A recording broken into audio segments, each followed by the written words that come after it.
ठीक है। इस तरह मैंने पकड़ा है। जो नीचे वाला सेक्शन है मैंने ऐसे पकड़ के ये इस तरह लेके इसके अंदर से क्रॉस किया। ये देखिए क्रॉस करके दोनों फिंगर के साथ इसको मैं नीचे लेके आई और इसको ये एक खूबसूरत सी ये देखिए शेप दे दी और ये मेरे हेयर नीचे आ गए। जो नीचे आएंगे यही हमारी शावर ब्रेड कहती है, ब्रेड कहा जाता है इसको।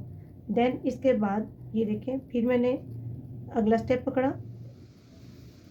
अब जो मेरे हाथ में स्टेप है ये वाला जो हमने इसको क्रॉस किया था ये हमारा नीचे आ गया। अब इसी को स्टेप जो नया निकाला है इसको मैंने हाथ में पकड़ा और ये इसके अंदर से ये मैंने क्रॉस कर दिया। ठीक है, ये देखिए सॉफ्ट सा उसको मैंने छोड़ दिया। फिर देन मैंने ये सेक्शन अलग-अलग से नज़र आ रहे हैं। मेरे हाथ में स्टेप है जिसके ऊपर से पहले हमने क्रॉस किया, इसी तरह फिर ये मैंने हाथ में पकड़ा और इसके साथ मैंने इसको फिर क्रॉस